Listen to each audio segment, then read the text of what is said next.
السلام عليكم كل اخواتي، عاملين ايه؟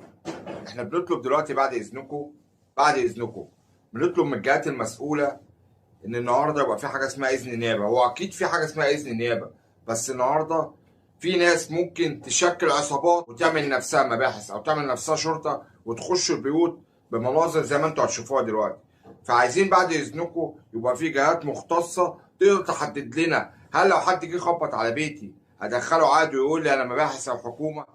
فاحنا النهارده هنشوف دلوقتي فيديو زي واقعي خالص، والنهارده ناس جايه بتفتش في البيت وبتاع وكأنها مباحث. هل هم دول مباحث ولا دول ناس عباره عن عصابه ولا عباره عن ايه؟ فاحنا عايزين نفهم. هنشاهد الفيديو ونعرف دلوقتي هل دول مباحث ولا هم مباحث.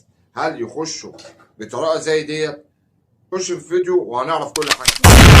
النيابه دلوقتي تخش لي بيتي. انت عايزه انت عايز النيابه؟ لا يا باشا كده غلط يا باشا. في حاجه يعني هو عملها مالك يا باسم؟ مفيش حاجه يا باشا. لا يعني احنا غرب عنك يعني ولا لا ايه؟ يا باشا يا باشا، بس ما تقع يا كده، انا بتكلم مع راجل.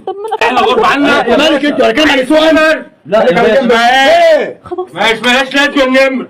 عايزين نحلم باحترام، مفيش فايده. مفيش حاجه يا باشا. طيب لا ماشي يا جماعه، طيب في يلا يا ياسر، واحترام مفيش حاجه ابدا. ماشي حاضر ماشي. ايه طيب يا باشا، طب قول لي في ايه؟ طيب هو عمل ايه؟ عايزينه ببلاغ. بلغ ايه؟ بلاغ سر. نعم. والله. باسم. راح بدك اركب معاه، عايزين نوصل مين؟ هو بقى لازمتها النمره. طب ماشي، طب قول لي، طب بسرقه ايه يعني؟ في ايه ايه طيب؟ لازمتها النمره؟ طب بسرقه ايه يعني؟ في ايه؟ دهبك فين؟ ذهبي؟ ايوه دهبك فين؟ ذهبي انا لابساه في ايدي. دهبك في الدولاب؟ ذهبي اهو. يا ماما دهبك انا مش هاخده. في حاجه في الدولاب في خديها. حاجه في الدولاب خديها. لا مفيش اي حاجه. انا بعد اذنك خش كده قدام الدولاب. يا باشا ليه يا باشا. تعالى تعالى معايا. خش يا ماما، خش يا ماما، ما تخافيش. يا باشا هو في ايه طيب؟ برضه تتكلمي معايا كتير؟ طب انا مش فاهمه. ما تتكلميش معايا.